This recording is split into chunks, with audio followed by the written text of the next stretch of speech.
a group of people, a population that most people think, well, of course, they can't just walk out of a memory care unit and participate in watching a parade or go shopping, or call up their grandkids and hop in the car and go see them. So this population is always excluded unless somebody reaches to them and includes them in life. So Maury Voicey Barlin developed window therapy there in Australia and would come to the windows, the ones that he could reach, at ground level. And he would use those pens that you write on the windows of your car, going to state, just married, and he wrote on the windows. And my favorite was that he made 2 circles, a nose bridge, some earpieces, and he would look at them through those glasses, and they would come to the window and look at him, and he would play his ukulele, and he would kind of do pantomimes and put his hand on the window so that they could do the same.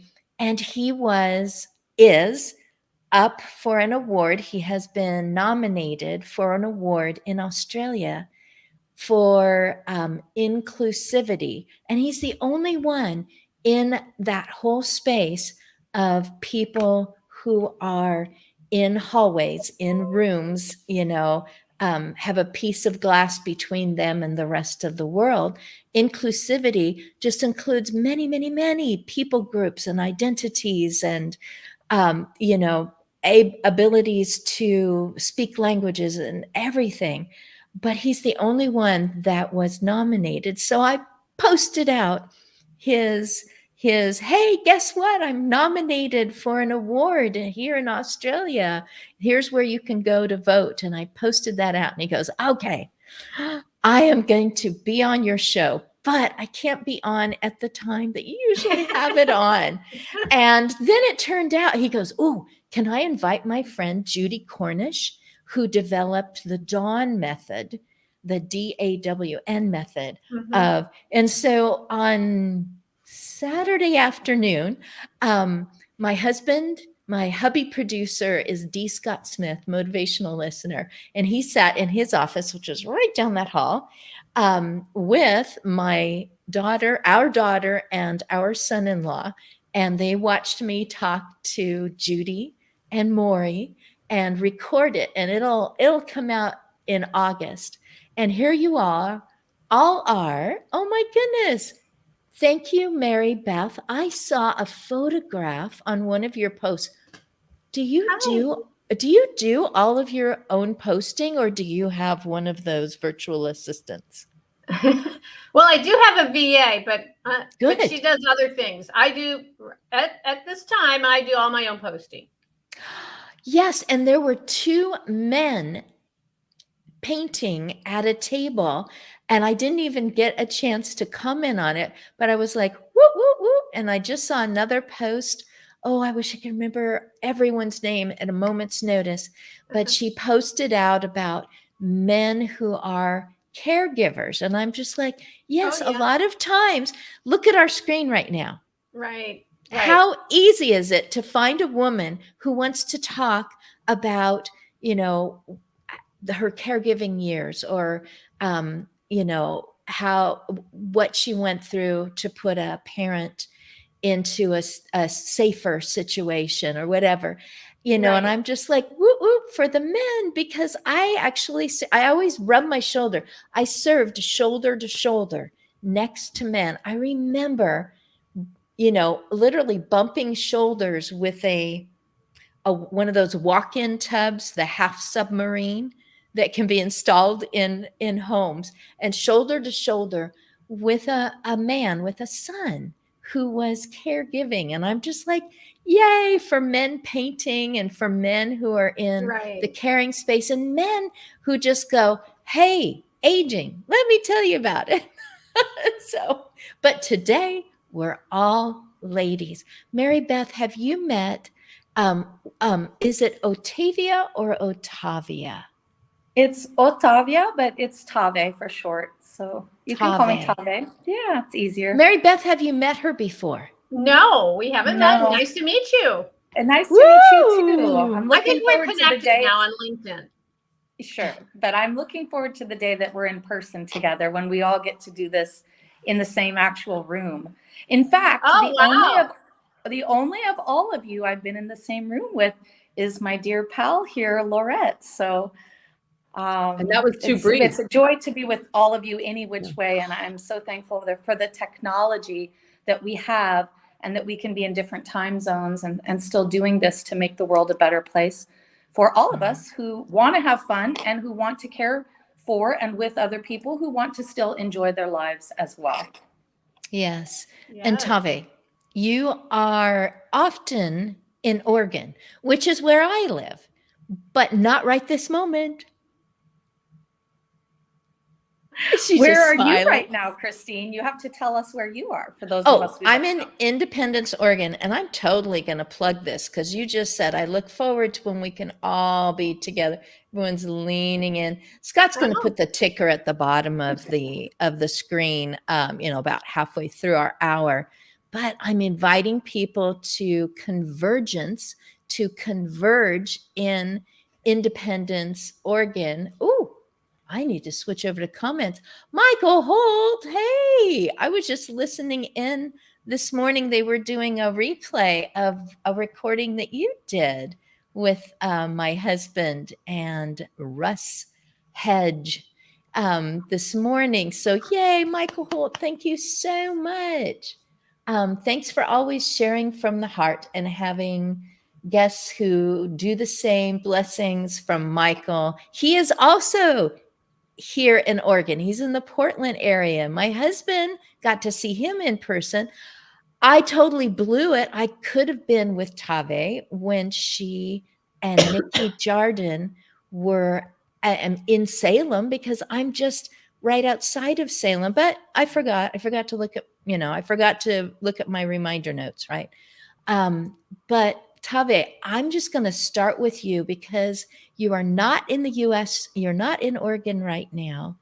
And your friend said, hey, I'll set you up and you can be part of this. Tell us where you are. Tell us why I wanted you to come back, because obviously this is a reunion, part 3 of reunion from January, February, March, and April. So go for it. Well, my name is Tave, which is short for Otavia, Tave Fache, or sometimes Tave Fache Drake. Drake is my husband's last name. And I'm with Mirador Magazine. And together with Nikki Jardin, my co-founder, we started putting out Mirador Magazine. It's a quarterly publication, both in print and online. And we started that about 3 years ago.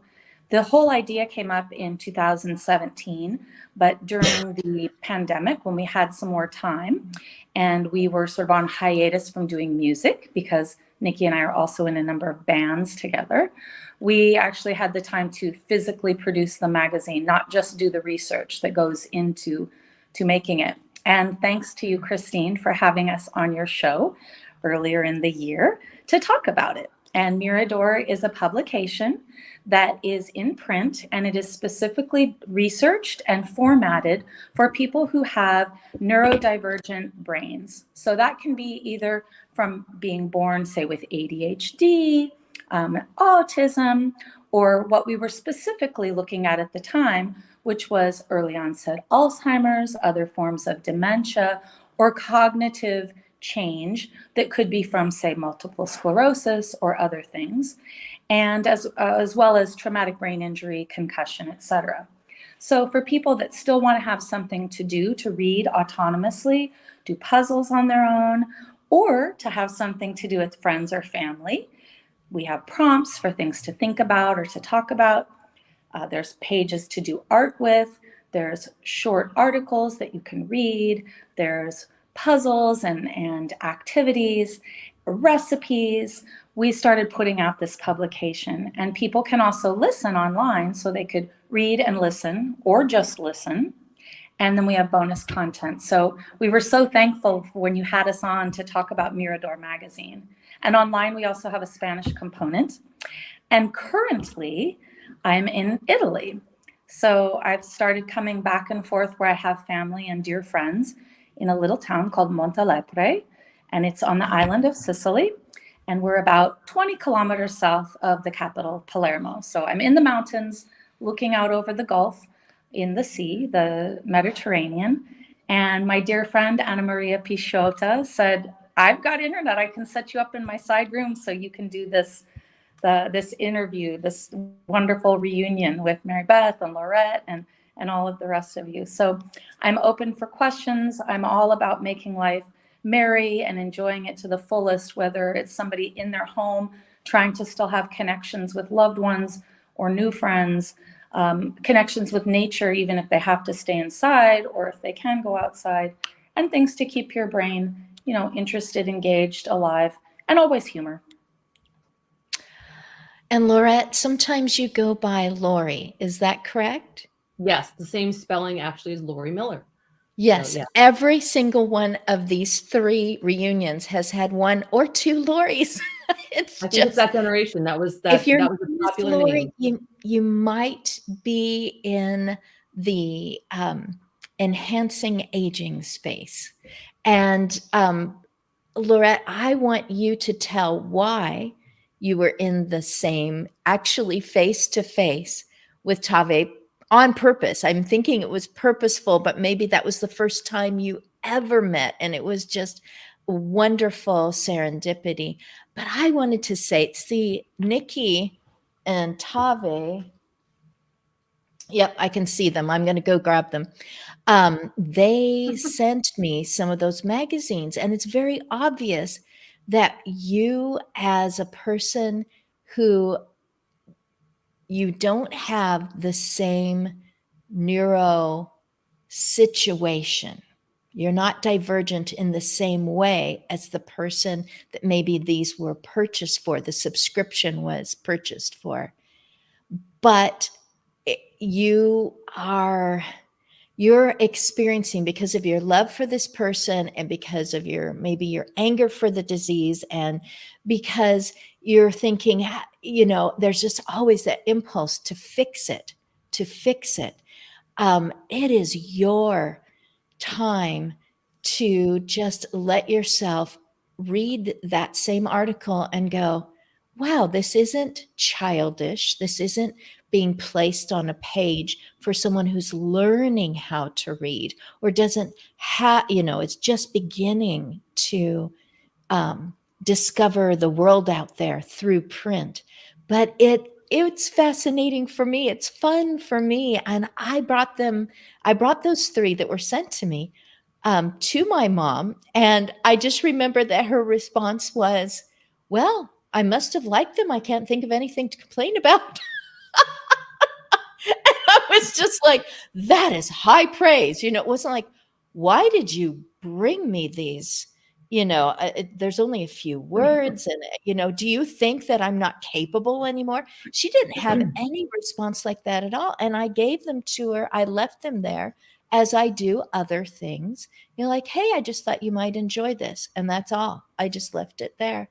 And I thought, okay, that's really a good commercial for a person just sat down and read through them and enjoyed them. And it wasn't condescending. So, Laurette, did you meet them serendipitous? Anyway, did you meet them on purpose or not? It was on purpose. It was in Reno, Nevada, of all places, at the National Association of Activity Professionals conference back in March, the end of March. And we overlapped with Tave for just a day. Nikki and we shared a booth with one another, and that was great fun. So we are all about publications that span the generations, that help unite people of all different cognitive abilities, whatever their current abilities are. And my books in particular, my poetry, they're anthologies of beautiful, recognizable poetry paired very sensitively with art that's also very nostalgic, very evocative of all the milestones on the road of life. So essentially, the books are to be used to co-attend, to help us co-regulate our nervous systems, to listen when someone reads aloud to you, to read along, to possibly do a picture walk, just to sit side by side and have that moment of connection without any stress on the care partner or any, let's say, interrogation or questions being asked of somebody with dementia. You can make beautiful declarative statements. You can have that moment. I was deeply inspired by Oliver James, is his theory of and his methodology with contented dementia, which is all about focusing on what's special to the person and kind of following their lead and giving them ample opportunity to chime in when and as they're able, but really to give them that moment and to focus deeply on the things that were really resonant and that were just deeply meaningful for them and remain so in their lives. So my books are, it's a gamut. I've got all kinds of, let's say, proverbs that are just for, all kinds of diverse elders that are paired with classic paintings or with, kitschy illustration, or let's say all different genres of art. I've got, etchings and illustrations and paintings and just all different types of art and all different types of literature that is, again, formatted in a very deeply sensitive way. So there's just plenty of white space there, the spacing, the font, everything about it is adaptive, as is Mirador magazine. So we're really, really focused on these dementia-friendly and neurocognitively nicely presented in such a way that they can honor your ability. And also the formatting and the way things are laid out is not a barrier to entry. We want these books to be accessible to everyone. The magazines, they're gently priced. There's no gatekeeping. It's not like you have to, join some special organization or anything. It's for caregivers to pop in a purse, in a backpack, in a briefcase, to take on the go to a restaurant, to the ER, any place that you would go with your loved one, and to have that moment. And again, I've really thought deeply about the hospice and palliative care, end stage of anyone's life. And when you're in life review and you're thinking a lot about your past and all the different things you've been able to do, possibly things that your self-concept, and these publications are just meant to give you that opportunity and give your care partners that opportunity and that bonus time, which is, let's say the family comes in from all around the country and you're all in a room together for the first time in a long time and it's a quasi reunion. If you have these materials, it takes that pressure off of how do you find those words? How do you ramp into a conversation? How do you scaffold, this conversation for the person? And these visual and auditory cues make it so easy because there's just something that they'll alight on and that they'll be spurred by or sparked by. And really, that's what these books and magazines are for, to give people these moments of connection, of joy, no pressure, and just a beautiful moment, kind of an interlude, if you will. So that's really where Nana's books are coming from. And they're for everybody, truly. Well, I was going to pop in real quick and just say about Nana's books. The thing I love too about them even being called Nana's books is because they're for Nanas, they're for grandparents, they're for the older generation, for themselves to enjoy, for other people to enjoy with them. But they're also as if the Nana is reading or doing something with other people, younger people or other people. So it's a way of like bridging that gap of like, what do I say to grandma, or what do I do with the neighbor that I'm not sure how to kind of make that connection with, but I want to have something that feels like it's a quality time that we've spent together. It's a quality conversation, or it's even just quality, something that we're looking at and with ease, like doing together, that sense of like, oh, when I'm with my Nana, when you just even hear that word, you think, oh, you let down in a good way, like, oh, everything's at ease. And I feel like that's what Nana's books does. And I like to think that's what Mirador magazine does too, with just a few other bells and whistles. And, it's a little, we do more than reading, right? Then it's like, now let's get in the kitchen and do, who knows what all.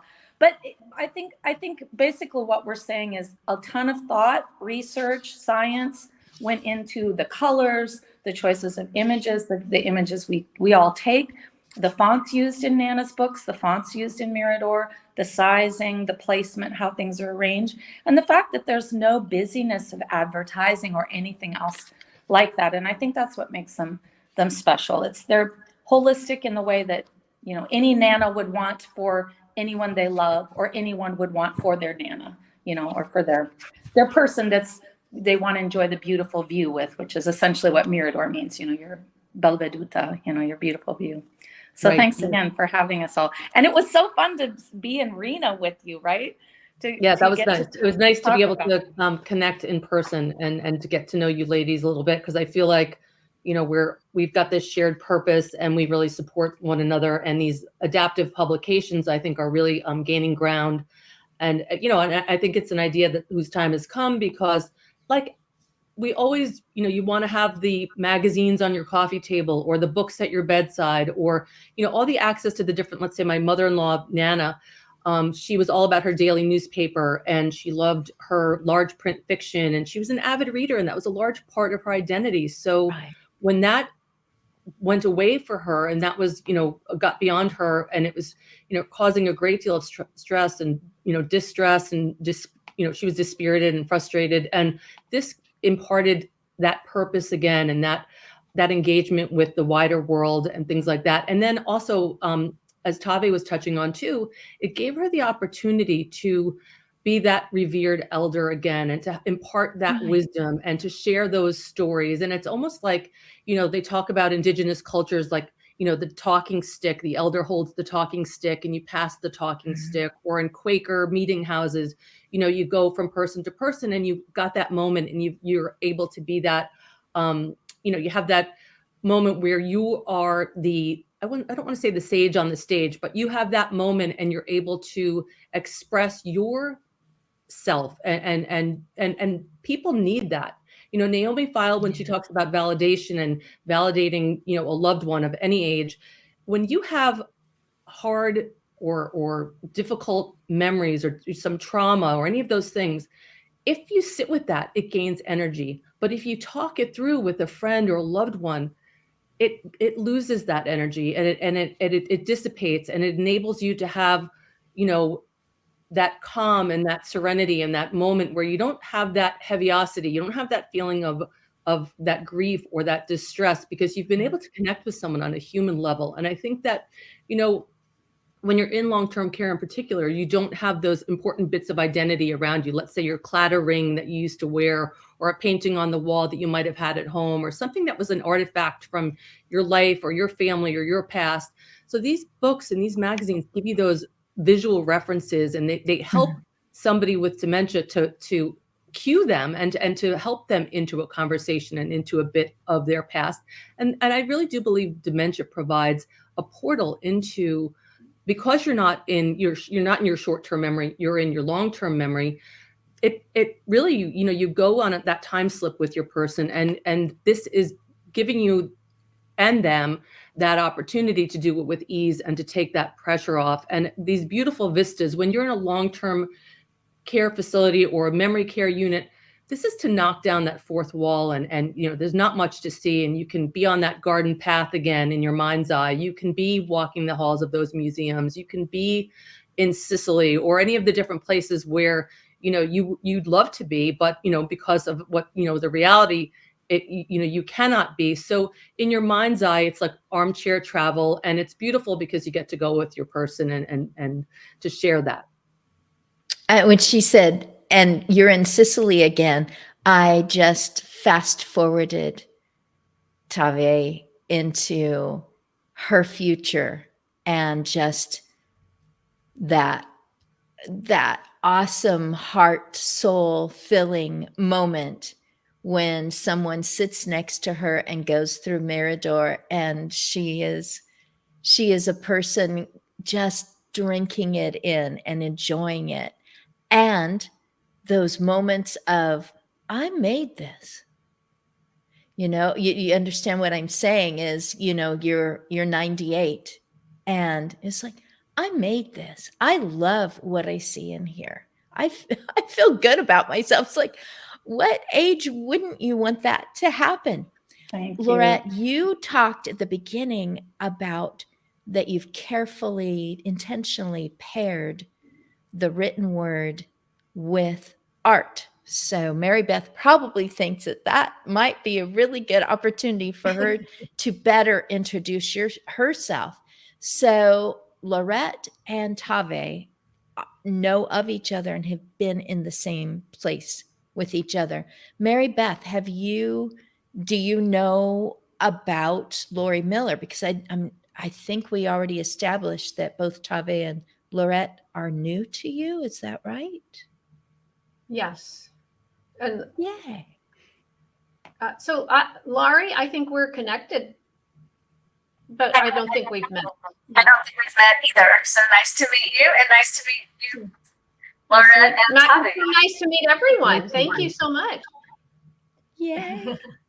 And thank you for having me back. It's fun to come back and be with you. I love being with the different groups and meeting different folks, mostly women, and who are working in this same space and working to improve and offer meaningful experiences to our elderly folks. So thank you. Yes.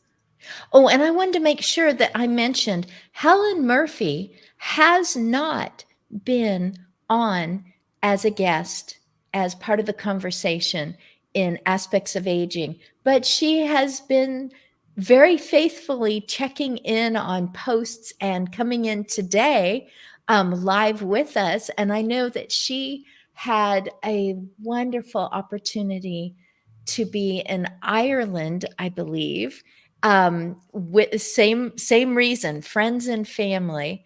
And I believe she's back in the US and kind of ramping up again at this point. So I look forward to when it's her turn to be on, because I go back to Aging Better Network and look at my live stream videos to go, who said that? What were they? Was that? I mean, there's so many Lauries and Laurettes anyway, but I can crisscross people just because they both have blonde hair. And it's like, no, that was the wrong person. But then I get to experience the emotion again. I find myself smiling. I'm obviously a person who really responds to spoken word and, voice and the change in the way that the person does something, or the look on their face, the movement, the small incremental changes in faces. I think that's going to be my language going into my future, wherever and however my brain interprets life. So I think I'm going to be probably plopped down if I literally cannot interact with anything else anymore.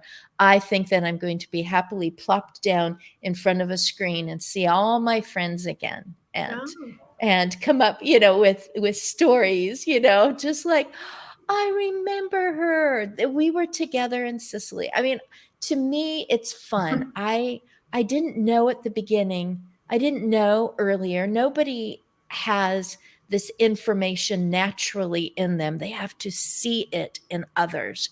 That when that person does not know what just happened, you don't keep saying to them, your spouse just died. Try to remember this. So you don't keep asking me, where is the man?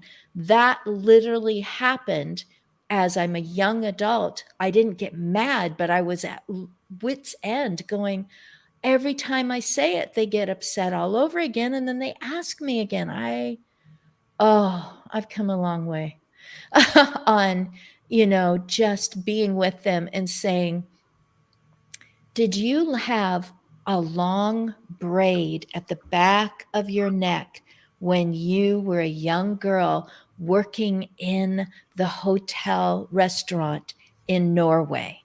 Not, he died. Just try to remember that. I'll write it down on, just talk about another truth or enter into their truth. Hey, Joe Hosh. He has been with us before. Yeah, some of you know him. If you don't, you want to.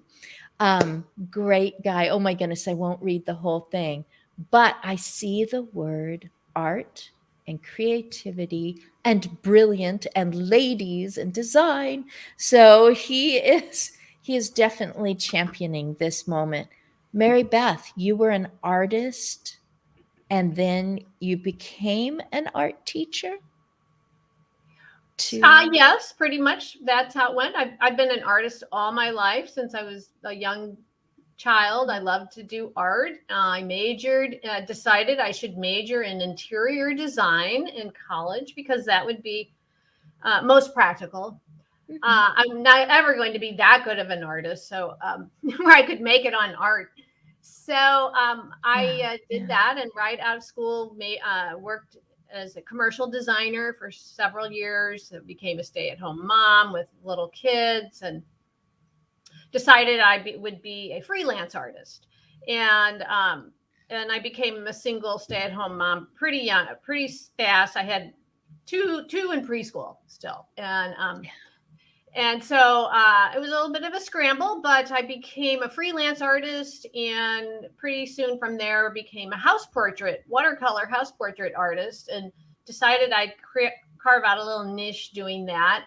And that kind of lent itself to my background also, education-wise. And then in the recession of like 8, 9, 10, those years, my house portrait business just was not seeming like it was going to cut it for me. My kids were getting older and life was going on. And I, again, scrambled around and reinvented myself. I got a little part-time job doing, being a home caregiver for a home care company, and going to an adult day center doing art. And I'd never worked with seniors before. This was 2009. And I thought this was like never on my radar. But I felt a real passion, especially at the adult day center doing art. I thought, oh, this is more than doing art. This is actually providing a meaningful, kind of soulful experience that nobody's going to become a professional artist here. I'm not really teaching art. I'm providing something therapeutic and soulful. And so from there, I brainstormed and came up with Artfully Aging. And I, until pandemic, developed that to be a watercolor art program for senior living communities serving on the ground in St. Louis, where I'm from. And then the pandemic hit, and it became a question of how could I serve these communities without going into them? And I learned how to do Zoom. And glad I did, or I wouldn't be here today, right? And how to make a little Zoom video, an instructional video, and send out prepared watercolor packets to local communities and email them the Zoom video. And it was all senior living communities who I was serving. So many, I've served probably 60, 100 communities in St. Louis. And I've done over 4,000 groups, I calculated throughout, those years of doing a few a day, every day. And so I learned how to do that and serve without going. And then I thought, well, if I could do it here, then I could do it everywhere. And right. So let's go from DIY to the next level. And so I hired a professional team to help me put together a new website and do the videos and get it all set up. So now senior living communities could go on my site, Life Enrichment Department, and select from a menu the project they want, and get order it through the website and get a packet of prepared sheets delivered to them, and then access to the video that goes with the project. And so I launched that in February. It's 2.5 years now since I launched that business model and that website. and I've been doing the internet sales and marketing and talking to folks all over the country, just like you. It's so great. It's been so opening. It's such a widening experience, meeting so many people, and everyone with this kind of shared passion, right? And so now I've learned, now I'm like, well, actually, I love serving senior living communities, and that's a whole niche in of itself. But this could serve every senior in every kind of setting, everywhere. Right. Senior centers, um, adult day centers, home care companies, seniors at home who just want to order it. So it's kind of like it just opened it wide up. So that's Artfully Aging. We have watercolor projects on our website, a whole menu to choose from, and any a life enrichment director, a caregiver who's working independently, a caregiver who works for a home care company. Anybody could go on and utilize this watercolor program, and it's art for everyone. The projects have all been used in the field with all levels. And when I was developing this over those years, I would create a project. They're all my creations.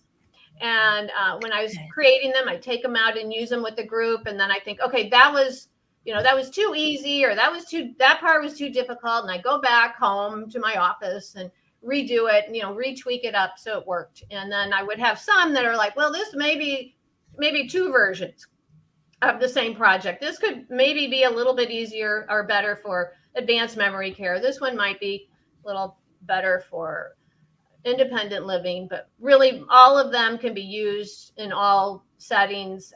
It's just really up to the person implementing to adjust their expectations and approach. Mm-hmm. So it's to be a meaningful, relaxing experience. I was twice invited. I didn't go on my own, but twice invited by two different people to go to a paint and wine experience. Uh-huh. It had nothing to do with neuropathy or diminished eyesight or what you're losing. It was a different kind of opportunity. So I'm thinking it would work on a girlfriend weekend, any age, any stage girlfriend weekend. It would also work as an icebreaker on a team building Absolutely. opportunity. I think of a gentleman named Carl Sean Watkins. He's awesome. And his whole push, which has really been encouraged by people who I guess you'd say they've already climbed several rungs of the ladder that they had planned to climb, as far as being respected and being powerful or having a big following. And his push is vulnerability leadership. And so we keep talking about our soul, our feelings, just stopping and being able to focus on one little thing. In fact, my 24-year-old daughter put on my phone as she was looking, going, "Mom, you still have, the thing on your screen in the background that you got when you first got the phone. Isn't there a picture you want on there?" And then she goes, "Do you want a thought for the day?" And so, up pops, you are stronger than you think you are, or I'm shedding disappointments and breathing in, whatever, and putting on possibilities or something like that. Just these little thoughts. And that's what I experienced during those paint and wine times. And that's the way it is, when they do these trust falls and all these different things, to have people go, stop, be here together, and start opening your mind. And it's what I used as a classroom teacher, where I would simply start talking about a subject, and all the kids are like, she didn't give us background. There's no instruction. What are we supposed to be listening to? And once they were all tuning in, trying to figure out, what's my point? What am I going to? Because I'm very good at talking without any point whatsoever. And people know that about me, and they still come on this show. So I would do that and then bring them around to cursive handwriting, long division, whatever was the next thing. But it was to get them to tune in and try to figure out what's going on here. That, to me, it's like once you get to that moment that Tave was mentioning with Lorette, that breathe out, that I'm safe moment, that you can go, I'm advancing into the next moment or next day or next challenge of my life with something different. And since it does seem to all enhance or help with challenges that come with brain changes, everyone's winning. Everyone's feeling better. I'm even thinking about the LEDs, the life enhancement directors, that are just feeling better because, it's like you just have a big smile on your face.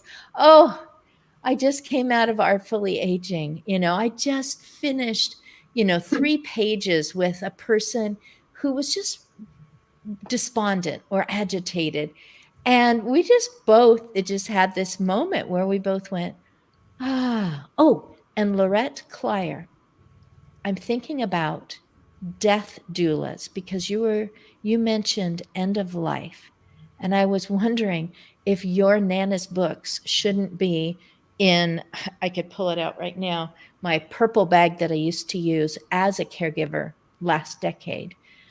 Just an arsenal of those books and the Mirador magazines to walk into a situation where you're a death doula, you're there for the person who is experiencing their final act of life. But yes, there's that surrounding of people, awkward moments, emotions that have never been maybe quite this strong all in one living room before.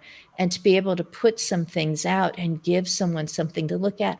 I think that's why they have reading materials in waiting rooms, because it's an intense moment. And if you can just be transported somewhere else for a while. So maybe there should be Artfully Aging in waiting rooms so people can be transported. Right. Just a big canvas, and they just add their part to the canvas, and it's like, oh, Mrs. Smith, we're ready for you, and it's like, oh, okay, just a second.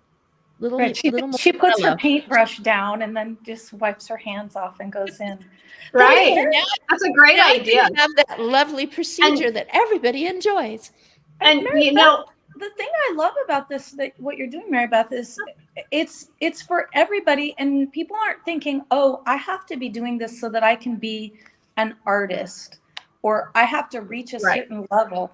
It's like when we think back to when we were all younger, we all did art all the time. I love to think about what you're doing is you're sort of bringing back the beauty of what preschool, kindergarten, those early ages when we did things for the joy of doing them.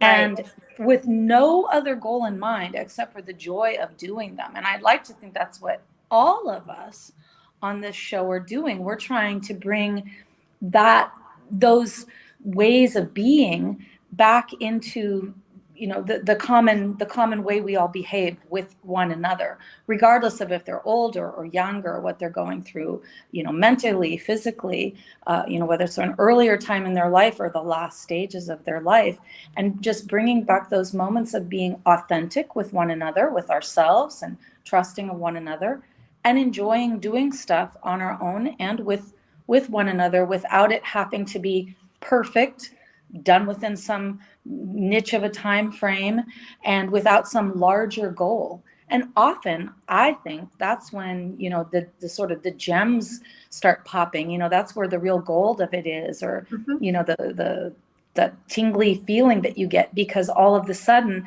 something else is sparked, and your loved one might tell you a story you've never heard before, or people might decide they love doing something that they didn't used to like doing, or that they always loved doing and they were scared to do it.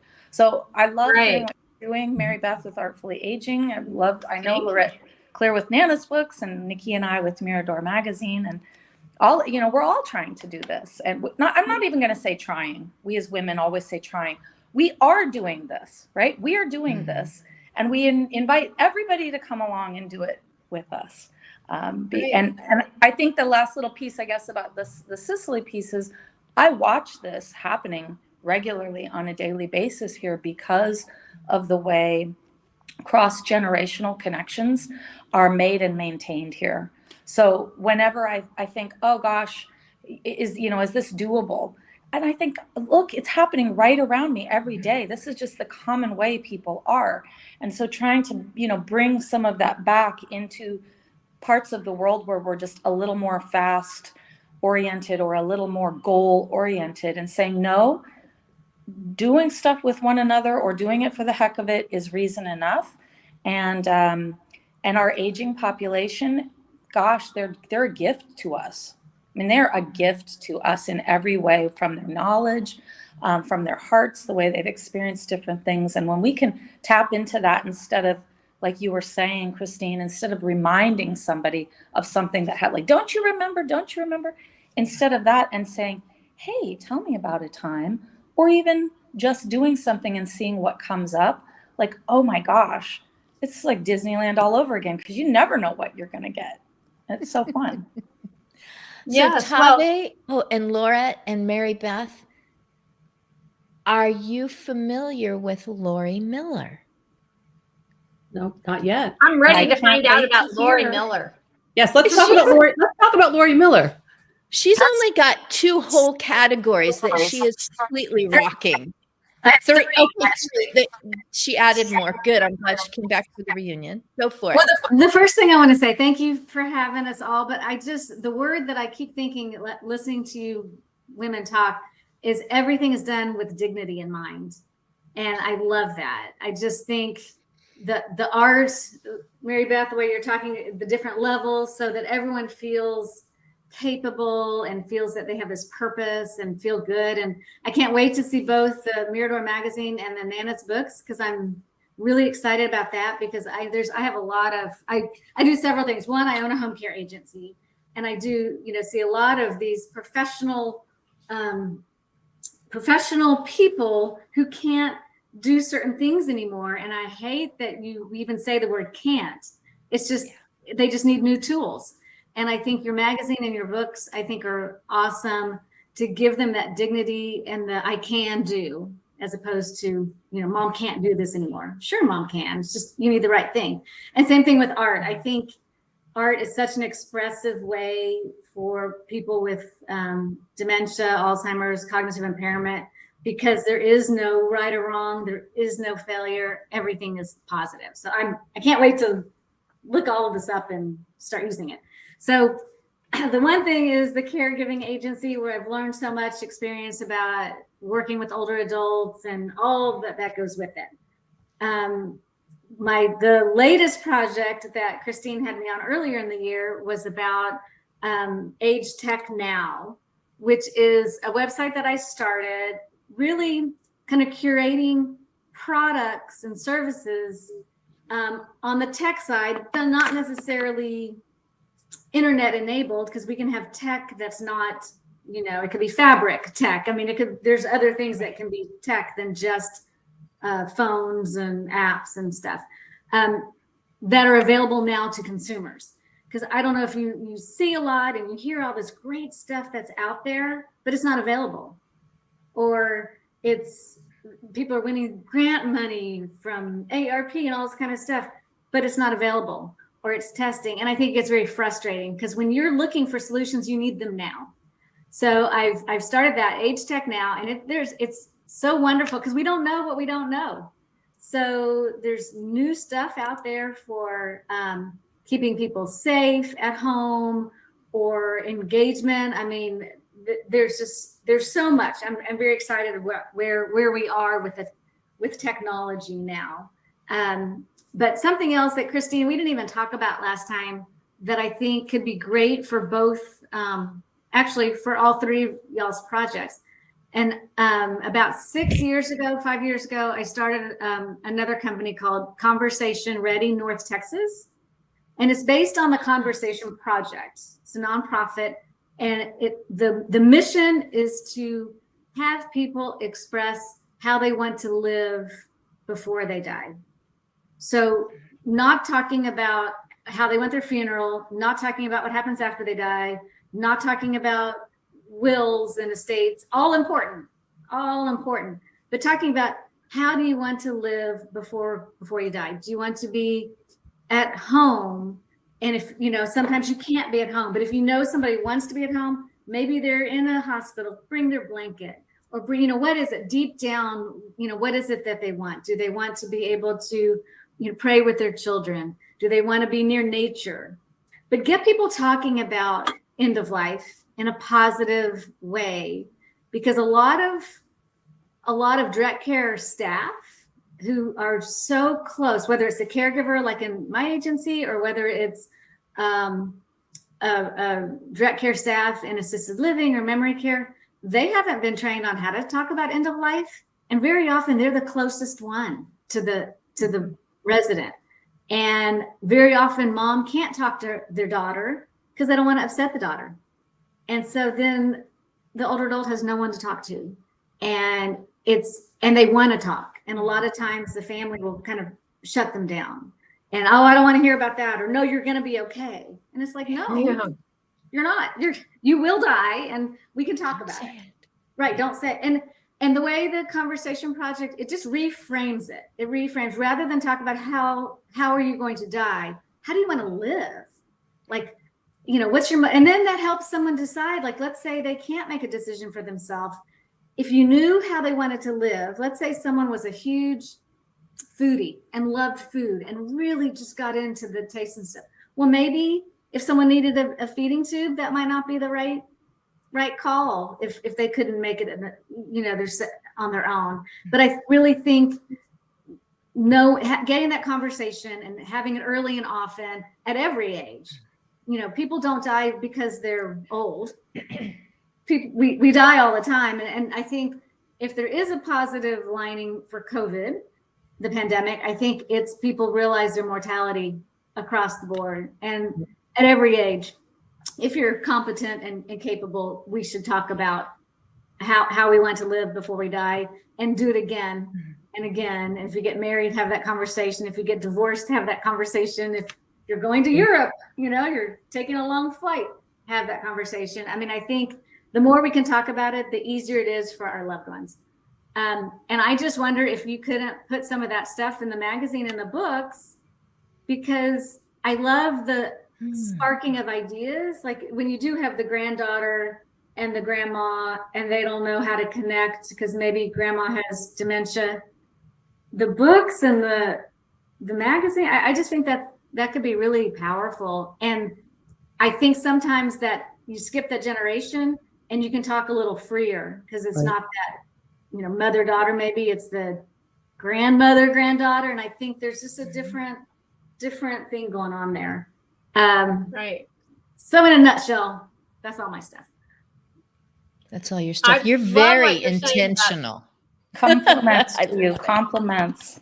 Yeah, that's I amazing. love your Conversation Project. And I think that, like Artfully Aging, it actually could be for any group, because we're all aging. The moment we're born, we're aging. Right. And aging is just a part of life as much as birth is a part of life. So is death. And I think we're just coming along, our attitude and our insight and the way we think about it is just evolving. So, well, yeah. And, a lot of things that people don't really think about or realize. So if you look at the older adults, and I mean like the 80s and 90s, 80 and 90-year-old, they don't have a reference. A lot of time their parents died much younger. Their parents had a different experience than what we have today. They either went into the nursing home and died. They sometimes they were within the family, but they didn't live as long. Some did, of course, but the majority didn't. I mean, you would have a stroke and die. You would have cancer and not have a treatment and die. We live through a lot more now. So now, as we get older, we have this frame of reference, and I think things will change. And I think our children will be able to handle and talk about death a lot easier than, say, the 90-year-olds who you whispered cancer. Can't talk. Absolutely. And we talk about it freely now because it's not a death sentence anymore. It's Right. it's treatable. I mean, death is a death sentence, but it's expected. Like whoever said life and death. I mean, they're mutually the same. And the whole death doula, that's a whole, just starting to really come into itself. I mean, you have on the other side, the birthing. I mean, people want to have babies at home, and you have all that kind of stuff. Why not have it on the other side, on the other spectrum? I think it's interesting, very interesting. Life And I just think transitions. We've had an attitude that aging is bad. Aging is negative. And why? What's that? What's with that? Like, really? Right. Yeah. Aging is just a part of life. It is. And you can do it gracefully. It's a conflict. It's like, okay. So they live to be a ripe old age. And people feel good about, it's like, did they live long? Did they have all the experiences that, they were hoping for, whatever. And everyone's like, yeah, that's, and yet it's like, but when you get to a certain point in your life, you need to be not the top priority of we're having a discussion here and we don't want to bother you with it. And it's a lot of technical stuff, and there's probably some upsetting information here. So we're going to talk over here. And it's like, I'm the oldest one here, and they're acting like we're having a grown-up conversation. You should be off to the side. Those sorts of things are changing if you're saying ahead of time, I'll just take on my dad for a moment, his persona. And I know that within days of his death, which was unexpected in his heart, he was carving. And I mean, I've got his hands. I looked down at my thumb one day when I was driving, and I went, oh, I've got my dad's thumb, because I was always working out in the yard and everything. I've got not strong hands, but I definitely didn't, keep them soaking in lotion every night or something. I was always out doing something. And so was he. And I'm so glad that he was carving. And I have a photograph of that just before he died. And so there goes my smile. And I think that was a wonderful moment for him when he was carving, because he actually posed for the picture.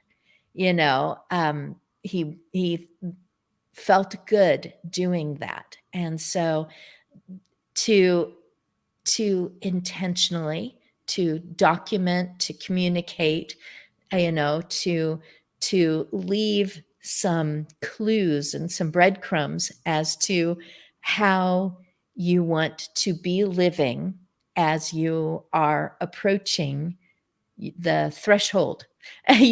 Just I'm all about that. I think it's so much better for the people who know ahead of time, and to be able to say, what did he can't participate in this conversation now. What did he want most? Oh my goodness. I just looked at the time and I'm jabbering again. I am simply going to plug that I am hosting an in-person gathering in Independence, Oregon. And, you can't really see it on here, but it is in October. And I know that my fellow Oregonians, Nikki and Tavi, won't, have other plans in October that are wonderful. So I won't be in person with them at that time, but simply convergence-experience.com. And you can see what it's about as I'm creating this opportunity. And so I'm going to go circle around to Tave, just tell people, because I know that Helen Murphy said, I can't wait to buy them. I can't wait to buy them. And it was either during Nana's Books or Mirador.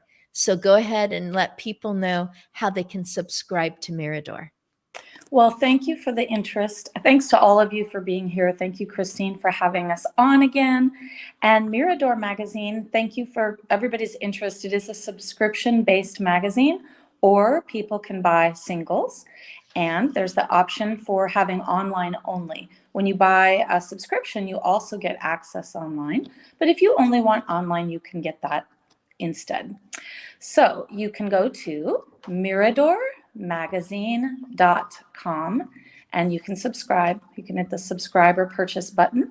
And Mirador is spelled, you'd say Mirador, but it sounds like Mirador. Mirador, Mirador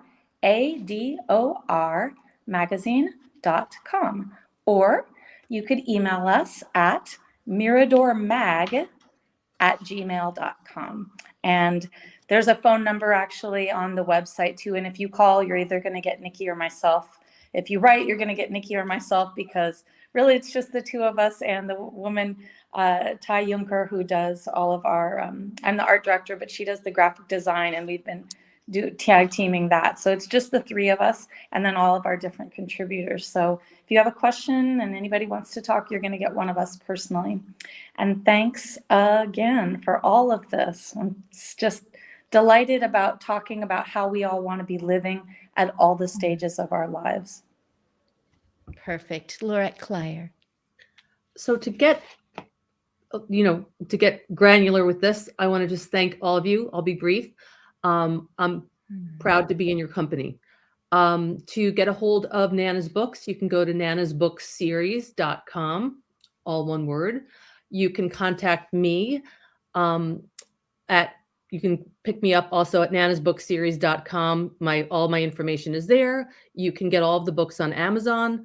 You can just scroll right down the page. They're all available to the general public. You can get I have these great move-in books that help, carers for if you're moving into a new place, or if you're aging in place, your caregivers that are coming in or family members can share that with you. It's spiral bound, lay flat, terrific. And my series of 30 plus books and new material all the time, Spanish, English, voice enabled, will be in the App Store on August 1st. Great. We got you in time for people to know about that. Laurette talked about interrogative and declarative. And I had to teach that when the different kinds of sentences. There are others. So think of, I declare this is that was a beautiful story, or I feel like I've seen that place before that is in the painting, or I love the look of this, etc. That would be, I declare. And that's just, hey, this is just a fact. This is a favorite of mine. I feel this way right now. Right. Interrogative is interrogating. And that is what we get to the point where it's like, so did you take your meds? Are you saying that you took them before you ate, or did you? I mean, that's the way that conversations can go in later life. You're interrogating to find out, are you feeling okay? Are you dizzy? Is that what you mean? Or are you kind of coughing? There's, you get a break from that and just be able to say, I love that we got to read this together, because it makes me smile. It's just a different feeling with those kinds of reading materials. Mary Beth Flynn, you took us through the stages in your these last 20 some years of, what can I do about this? This isn't working. And now this, the interior decorating or whatever, isn't working in this economy, but this is working for so many people. And that is coming together and creating something with your own flair, your own style, even your own colors. I'm amazed that it didn't already exist and that it does now. Thank you so much. How do people get a hold of that? Thank you for having me back again. I love it. And it's so nice to meet all of you. and learn about what you're doing. We're all doing such innovative and different things. So it's great. Artfully Aging is, visit our website at artfullyaging.com.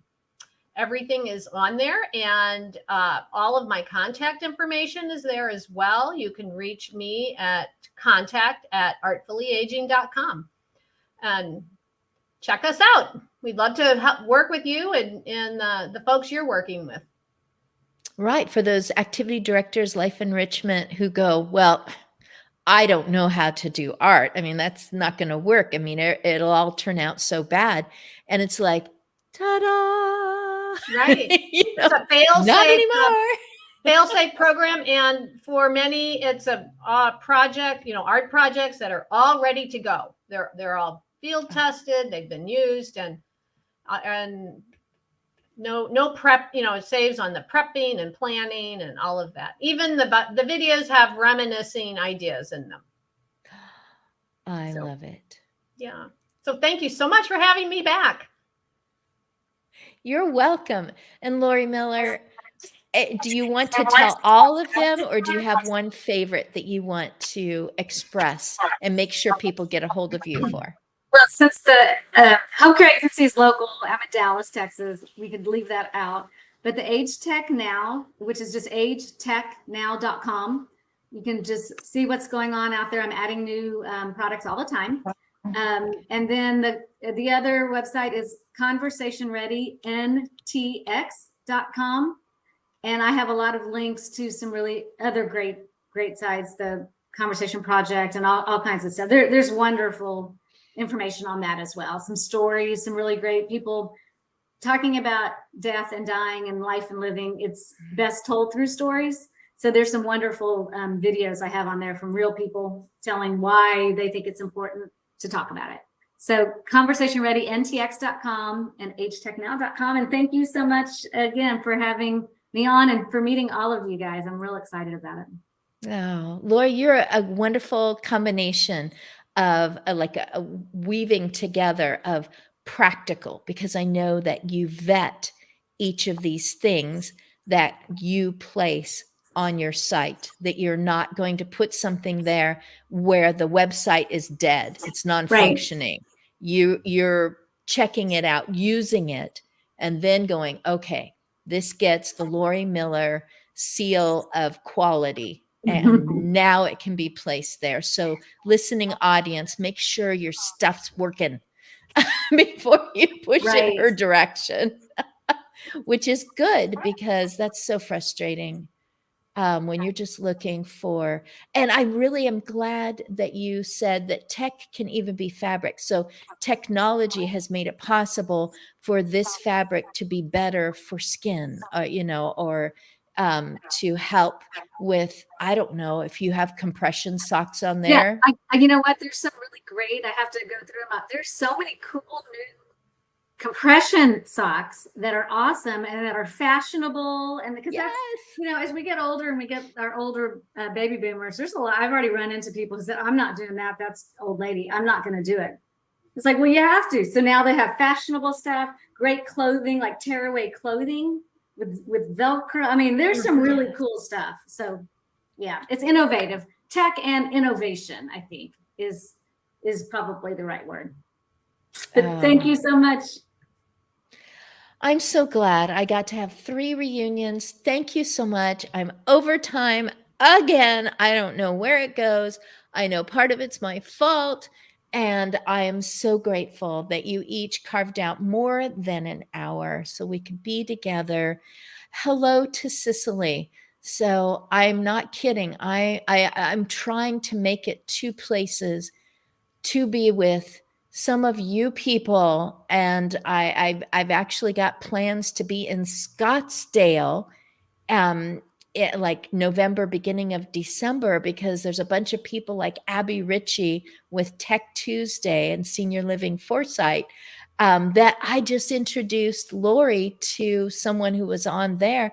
I'm like, again, you've got common goals and you're both excited about stuff, but you approach it differently because of your background, because of your heart. And each of you, that is completely true, that with your qualities and your characteristics and your just talents, you are putting something together for other people so that they can continue living. And that is aging. So goodbye, ladies. Have a wonderful summer. Bye Thank bye. you. Bye-bye. Bye, I'm glad ladies. you Thank all you. came. Thank you. Thank you. Enjoy your lives.